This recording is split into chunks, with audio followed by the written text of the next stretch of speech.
the Radio Forest Podcast. I'm Randy here. Hey, Randy, it's Forrest on the Eagle. How are you? I'm great, ready to roll. You're coming to the Western Idaho Fair Monday, August 18th. Do you have a lot of memories of going to the fair as a kid? I do, and I spent many years in a place called Lyndon, Washington, where they have the Washington State Fair. And I would go there every year and see, holy cow, Rick Nelson, Willie Nelson, Beach Boys, Paul Revere and the Raiders. And now I'm on the circuit, and it's thrilled to go and play for families because I'm playing for like 3 or 4 generations. You know, I look in the audience, I see grandfathers and their sons and their grandsons, and they're all rocking out to the music. We're playing hits from the 60s, 70s, and the 90s, where my son Tal had his hits. So. Yeah, I saw that you guys are doing Tal's song live. How did that come up? Was that your idea, or was it just hard to have him in the band? You're like, well, if he's in the band, we got to do that song, right? Well, both. It was such a worldwide hit. I mean, everybody everywhere knows that song. There's been choirs doing it on YouTube and singing it with hundreds and hundreds of people doing different parts. And it's pretty amazing. Somebody said to me, like, you do all the Guess Who hits from the 60s that you wrote and played on. You're doing all the BTO hits. Why don't you put Tal's song in there, which is like late 90s, and you're playing late 60s, mid 70s, and late 90s hits. So Tal's been around since he was 2. You know, so when BTO started, my brother sat him on the drums, so he's a great drummer. But he's now playing and singing guitar. His wife Coco is our new drummer. She's from Japan, and the first album she was given when she was 15 was from her father, who saw BTO live, Budokan, in 76, and came and said, I want you to learn to play drums like this. Many, many, many years later, she meets and marries my son Tal, and she says, I learned to play drums so not fragile. And I go, what? And then she's evolved to being our drummer, and she is incredible. She channels my brother Robbie. It's just like the records. It's amazing. Well, we're talking to Randy Bachman. He's talking about his son Tal, and he had this huge hit called High. So when that happens and he gets this hit, tell me how that feels as a musician and a father, because they say to be a successful musician, it's like lightning striking. So you're not in 1 but 2 successful bands, and then your son does it as well. So how did that feel as a dad when you get the news that this song is getting huge? Well, it's nice. It's kind of near the past the middle part of a show we do American Woman, and then I introduce the whole band. And the last person I interview is Tal, and I say he was there. He grew up playing drums. My brother Robbie taught him to play drums. He had his own hit, and I'm going to turn it over to him. So Tal then goes to the mic and he says, well, growing up, I saw my dad and Burton Cummings and Fred Turner write all these songs, rock and roll songs, heavy metal songs, jazz songs, ballads, but they never really wrote, I don't think, a power pop song. So when I had a chance and a big contract with CBS Records, I thought I would write a real power pop song, and I got very lucky, and here's the song, and he does it, and everybody in the audience goes crazy. It's great. What did you think? I had talked to Gary Peterson. He said he had loved it. What did you think of Lenny Kravitz's version of American Woman by the Guess Who? I loved it, and what's cool is one day I get home, and there's a CD in the mail, and it's lime green. And I've never seen a lime green one before. But it's not a real CD from a record label. It's a home CD. And on it are 6 versions of American Woman, all by Lenny Kravitz, all different tempos and keys and everything. And said to me by Mike Marshall who's doing Austin Powers. And he said, which one do you like? We're going to put the Guess Who one in the movie. We want to put Lenny Kravitz's over the closing credits. I said, well, I like these 2. And so those were the 2 they picked. And then at the time, Lenny had his 4th album just coming out. It wasn't being very well received. They pulled the album back, put American Woman on it. Then that went on to sell 4 million copies. It was then on his greatest hits, which came out after that, and he won the Grammy. Let me just say, I loved it. Yeah. There's another thing, a tie into pop culture with you that I've always wanted to ask you about. In the movie High Fidelity, Jack Black is at a record store, and he debuts his band, and he says, hey, our band was called Kathleen Turner Overdrive. And I always thought that was hilarious, and if you'd ever heard that. Yes, and there was a real band called Kathleen Turner Overdrive. We were playing, I was on the road with BTO, and, reading Billboard magazine, it said, the cast is filming in this little town. I think Peggy Sue Got Married is what it was called, and Kathleen Turner was acting in it. And so we checked into the hotel, and I see her in the restaurant eating. And I thought, wow, we're staying in the same hotel. So I went and got a T-shirt, the Bachman-Turner Overdrive T-shirt, and sent it to her room and crossed out, turned around, and I got a note from her saying, I love this shirt, I'll keep it forever. I think Jack Black is an incredible guy with what he does with rock and roll and humor. You look at some of his early flicks, he was like really one of those cool young generation actors. He's turned into a very great, respectable promoter, rock and roll guy, video guy. He's turned into everything. He's really a fun guy. But you're in the Guinness Book of World Records. Tell me about this and how that happened. Well, I got a call. There's a thing every year in Toronto called Music Week in Canada. So every band wants to go there. It's almost like South by Southwest right in Austin. So everybody wants to go to Toronto and set up their band playing a club, a church, out in the park, wherever you're doing this. It's the time to showcase bands and pitch deals. It's almost like going to meet them and getting record deals and stuff.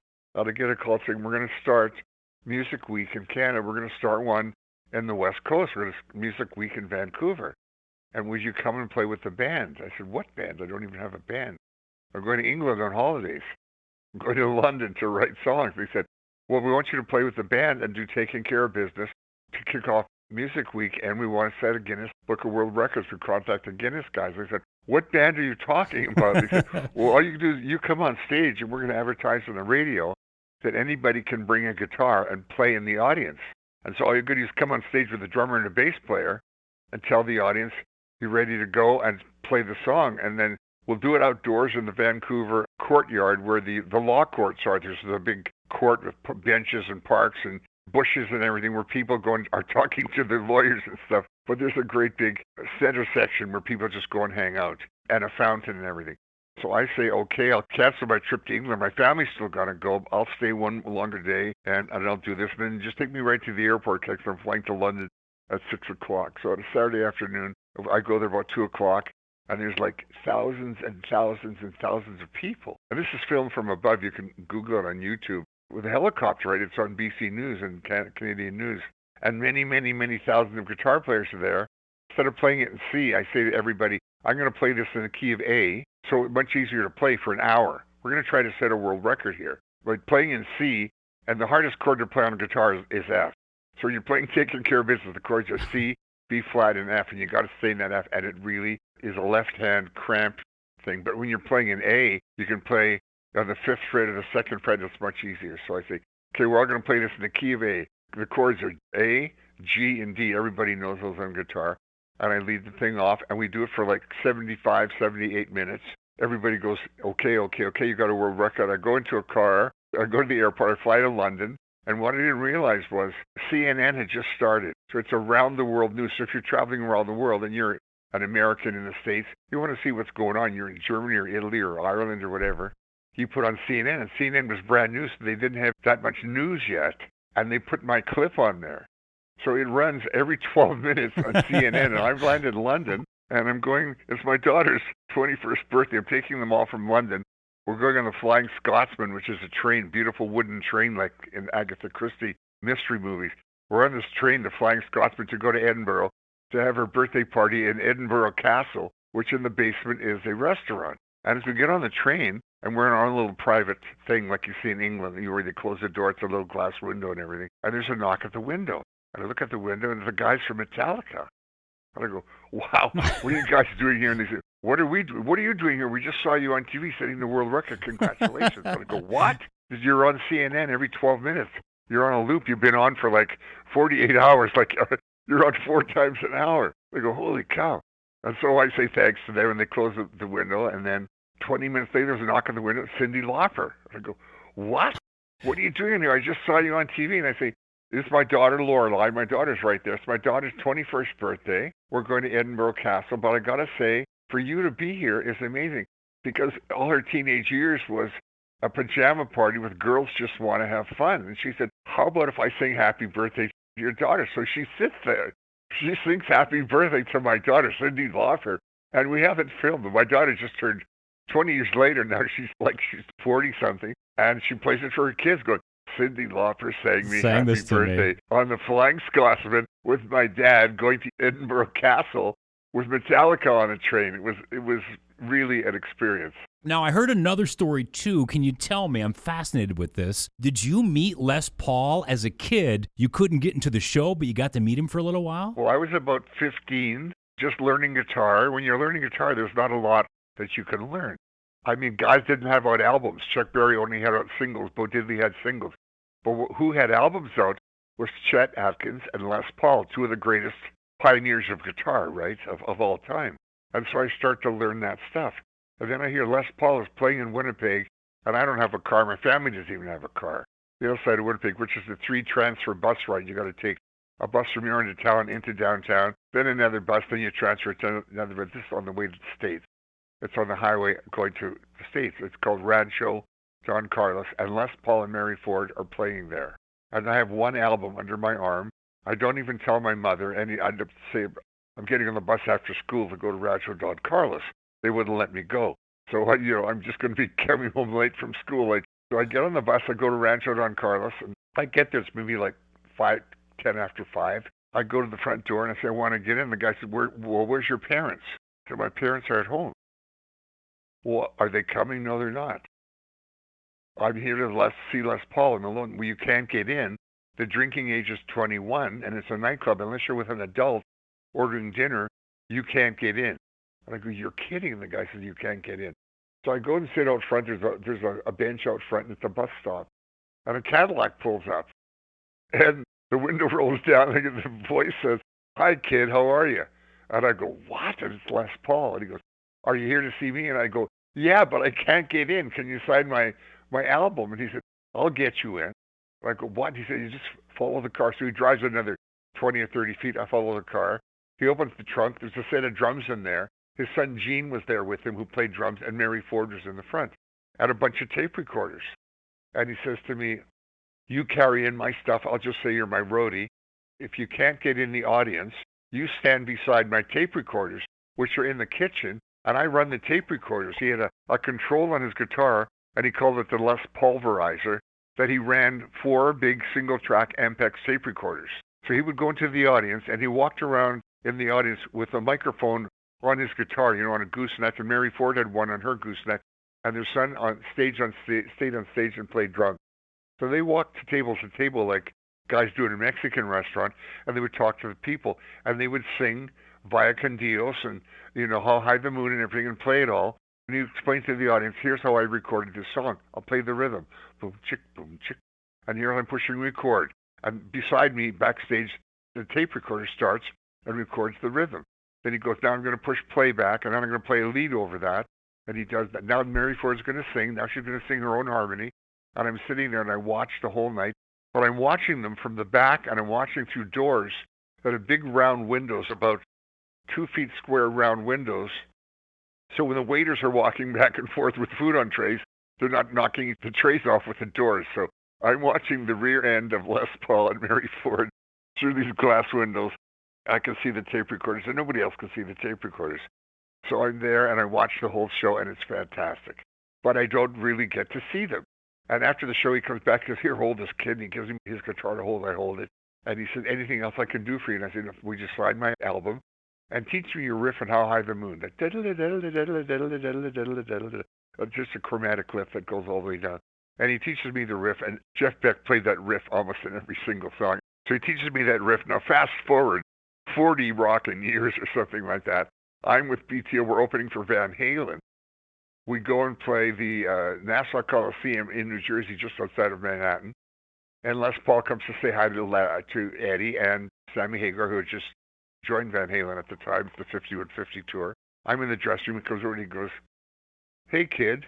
No way. Do you still remember the riff? And I go, you remember me? He said, of course, Rancho Don Carlos in Winnipeg. I go, you're kidding. He said, can you play the riff? I said, yeah, I get a guitar. I play the riff. He said, okay, come tomorrow to the Iridium Club. I play there every Monday, and I want to have you come on stage. And I go, what? Are you kidding? And, yeah, I'm going to play How High the Moon. You're going to play that riff, and then I want to play one of yours. So I said, oh, okay. And we had just bought digital cameras. They were brand new then. My road manager bought. I go on stage. I play How High the Moon, and he says, let's play one of yours. And I play Taking Care of Business, and Les Paul plays it with me, and my road manager tapes it. And so I have this tape that I treasure forever. And then the next time back to New York, he invited me to his place in Maupain, New Jersey. And I was going to go, and the next morning was 911. The planes hit the building, everything closed, and I never got to go to his place in Maupain. I never saw him again. Wow, though, but what an amazing way to treat a fan. That had to affect you when you meet a little kid going on. You're like, that's me, and now I'm Les Paul. Exactly. He taught me to treat everyone differently, and so did Chet Atkins. Later on, I met Chet Atkins, the other world's greatest guitar player. who came to me in New York because was with the Guess Who, and we had just signed with RCA Records, and Chet Atkins was there in New York. And he comes up to me and he says, "Thank you so much for mentioning me on your album. This is a hit album." It was the second album with These Eyes and Laughing and She's Come Undone. Nobody mentions Chet Atkins when they're a rock and roll guy. I said, "Yeah, but if you learn Chet Atkins, I learned 5 of your albums. Once I learned your 5 albums, like 50 or 60 songs, I could play with any band anywhere in the world, because every Chet Atkins album has a bluegrass song, a country song, a medium tempo, a classical song, a bluegrass song, a jazz song, a rock and roll song. He played on all the Everly Brothers hits, Bye Bye Love and Dream, Dream, Dream. He played on all these other hits out in Nashville." And he said, "Thank you very much." And I said, "I have the same guitar you played on the Chet Atkins workshop, the Orange Gretsch." And he said, "Oh, the one with the extra mixing control on the top." And I said, "Yeah." And he said, "There's only a few of those made, and you've obviously got one. I gave mine to my brother Jim. Do you ever think you'd want to sell your guitar? Because I'd really love to have it back. I'll just trade you a new Gretsch or give you some money." I said, "Well, I paid $400 to get it. I learned to play on it. I wrote These Eyes and Laughing. I played on Taking Care of But Business." It's Chet Atkins is asking, yeah. "I can't give up this guitar." I said, "Okay, I get it. Then in 1976, after I finished an album with BTO in Toronto, the guitar gets stolen. No. It gets printed up in Rolling Stone in Random Notes. Chuck Young, writing Random Notes, calls me and he says, "Your Gretsch guitar was stolen and you offered a $10,000 reward for it?" I said, No, that's wrong. I offered a reward on whatever the person paid if they bought my stolen guitar from a pawn shop or whoever. If he paid $400, I'd pay him $400. I wouldn't pay $10,000 for the guitar. It's only worth $400. It has sentimental value to me, but whatever. So that's printed in Rolling Stone. A week later, my phone rings. My daughter answers the phone. I'm outside with my son Tal building a tree fort in a tree. I've got a sheet of plywood on my head, and the end of the sheet's in the crux of the tree, and Tal's trying to help me put a 2x4 in it to make this tree fort. And my daughter yells, "Dad, you're wanted on the phone." It's a guy named Chad.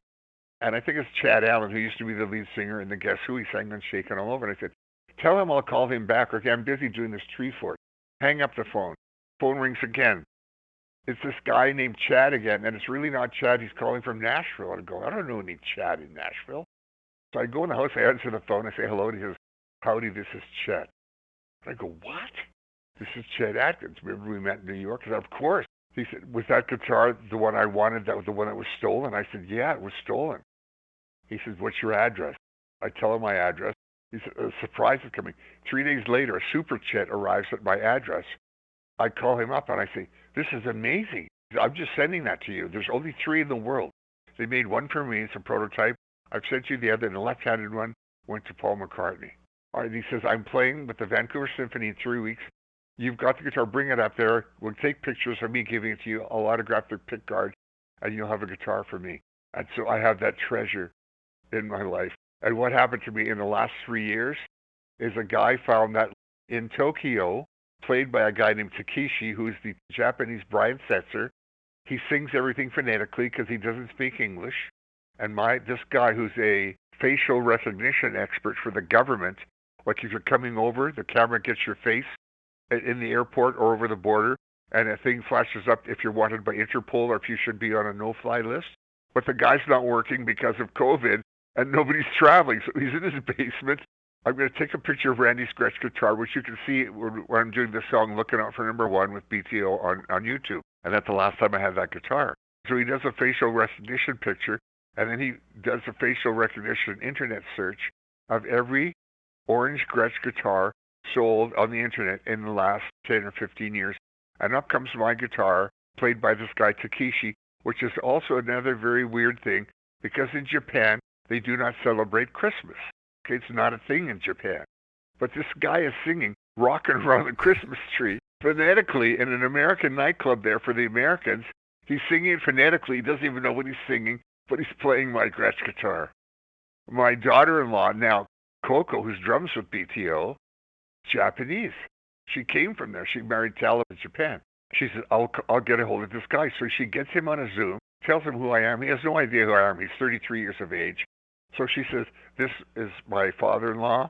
Da-da-da. He's a rock star. He's written all these songs." And so then Takeshi then goes and Googles it. He knows who I am. So we do another Google. And he says, I am an honorable man. I'll give you back your guitar. I did not steal it. I said, I know you didn't. He said, no, I bought it from Vintage Guitar in Tokyo. And I say, okay. I'll send you a brand new Gretsch. He says, I don't want a new Gretsch. I want a 1957 with a D-arm and pickups because that's the most twangy one. Halfway through 57, Gretsch put out the same guitar but with filtertrons, which got rid of the hum and the buzz. And Gibson did the same thing with their P90s. They went to the humbucker because all these guitars had a 60 and 90-second hum. These eliminated the hum. So I've got a very rare guitar. They made maybe 30 that year before they switched it to filtertron. So he says he wants one. I say, no problem. Of course it's a problem. I call a friend that I know in Loveland, Ohio. Do you have any 57 Gretsches with the black D-arm and pickups? He said, amazingly enough, I just got 3. A guy retired, he had 3 of them. I said, please send me pictures and send me the serial numbers. He sends me the pictures. I get the pictures. I look at it. The serial number of one of them is 2 digits off of mine, the one that was stolen. Made by the same guys and everything. So I call. We Zoom Takeshi again. We get his manager on the phone. This takes forever because I've got to go, konnichiwa. And then my daughter-in-law says, Randy's here. Randy's found a guitar. So I show him the guitar. And he says, fantastic. I said, okay, you send me that one. I found you a puppy from the same litter. I'll send you this and you send me that. He said, I'm not going to put this on an airplane. You've got to come to Japan. No. I can't travel. There's COVID. Nobody can get on an airplane. The same day, the head of the Canadian consulate in Japan calls me and he says, I've been seeing you and Tal's train wreck. We did a train wreck every Friday on YouTube, the Bachman train wreck, where Tal would stump me with 5 songs and I would try to stump him with 5 songs. We try to sing each other's songs acoustically. We didn't know the song. It was a train wreck and people loved it. So he said, I see your train wreck and I see that you found your guitar, but you can't come here. But because I'm the diplomat from Canada, I'll fly you in on a diplomatic passport. Air Canada will fly you in for nothing. It's a feel-good story because there's not good news in the last 3 years. Okay, we're going to do the switch on Canada Day, July the 1st. That's the first time I can have people come to my consulate because I've been here 2 years. I couldn't open the consulate. Everything was shut down. So we fly to Japan. I get my guitar in Canada Day from Takeshi. He plays Taking Care of Business, sings it phonetically. I go out, I trade him the guitar. Now this is a documentary coming out called Taking Care of Business, how Randy Bachman found himself and found his guitar. It was gone 49 years. And I've got it back. It's in my house now. It's amazing. I wrote all these #1 hit songs with it. The guy who found me that guitar, his name is William Long. He found Neil Young's stolen orange Gretsch guitar, which was stolen in the same year as mine. He found it for Neil. Neil now has it back, and now is playing it on tour in Europe. And I've got mine back. And Neil is playing here in the middle of September in Deer Lake Park over in Vancouver. And I'm going to see if I can get there with mine. And he and I will both have our lost Gretsch guitars on stage and play Taking Care of Business and Mr. Soul or something with William Long there, the guy who wanted no money, wanted no fame, found our guitars because he's an internet sleuth. So this documentary is going to be coming out soon on me and my Gretsch guitar. That's such an amazing story. I can't believe that all happened and came together at the end. And then Neil Young ties in, and this guy's kind of ends up being more of a hero than a villain of like a stolen guitar. That's awesome, Randy. It's a really great documentary. I saw it. It was premiered last year at Toronto International Film Festival, and it was the audience favorite. Then it premiered in Nashville, Salt Lake City, and Newport Beach, and it was the audience's favorite in every single one. Everyone left in tears. It's really a tear-jerking movie because halfway through getting all this, I get double COVID and 4 cancers, and it has me getting chemo and looking like a living corpse, and then recovering from it and getting my guitar back. It's an incredible story. Nobody could ever write this. You can't make these things up. They just happen. When I was going through my chemo treatments, my daughter-in-law, Coco's with me, and I've got 7 doctors and 7 medications. She films it all on a little camera to keep track of my medications, when to take this when you wake up, and you get nausea pills, and you get all these other kind of things. She has all this, so this all becomes a real part of the film. So it's not only is it a film of my Gretsch guitar, it's got all BTO footage from when I'm playing the guitar, and the Guess Who footage where I'm playing this guitar on American Bandstand and things like that. So it's a really great, great guitar story if you're a guitar player. And then since then, John Fogerty got his Rickenbacker back after 50 years. George Harrison's estate got his 59 Gretsch back after 50 years. Peter Frampton got one back? Frampton got his back. Same thing. It was all gone in 75, 76, and they're all coming back 50 years later. So there's There's kind of a karmic guitar circle out there in the world, and my Orange Gretsch is part of that circle. What was your impression then of opening up for Van Halen with Sammy and Eddie Van Halen? I've heard incredible stories about Eddie treating other musicians and fans. Well, I met Sammy earlier when he was like the Red Rocker. I'm writing songs for Sammy for his next album. And then Sammy comes to my place in Washington. He says, I'm not going to use your songs right now. I'm joining Van Halen. I go, what? And he said, David Lee Roth's leaving. I said, wow, that's great. Congratulations. He calls me a week later. He said, we've done an album. I don't want to go on stage and have anybody yelling, where's David? So will BTO come and open for Van Halen? I go, are you kidding? And I said, we just finished a 90-day tour. I don't know if we can go on tour any longer. Fred Turner's got teenage kids, so have I. They got problems at home. We've got wife problems at home. We've been on the road. And this is on a Thursday. He said, call Fred Turner. I've got to know tomorrow by 5 o'clock. We've got 4 other bands, but I want BTO to open. I don't want a popcorn band. They used to have a band that meant nothing for Van Halen. So you'd be out buying merch and popcorn and finding your seat. He said, I want a band to come out and play 5 hit songs in 25 minutes, and I want people screaming. I want them screaming, taking care of business. I want them screaming, rolling down the highway. Or when I come out, nobody's going to yell, where's Dave? We're going to start right into Jump or something, or Why Can't This Be Love? Can you come for the weekend? Eddie's got a new girlfriend named Valerie Bertinelli. No way. And it's in her hometown, and BTL's her favorite band, so she wants you guys to open. Come and do the weekend. So I go, okay, we'll do the weekend. I call Fred Turner, and he says, I can't come. My son's in rehab. And I call Sammy and say, I can't come. He said, look, you sing TCB, you sing Ain't Seen Nothing Yet, you sing Let It Ride. All I just need is 4 or 5 songs. You just come with your 2 brothers and do the thing. So I fly there for the weekend. He says, you are great.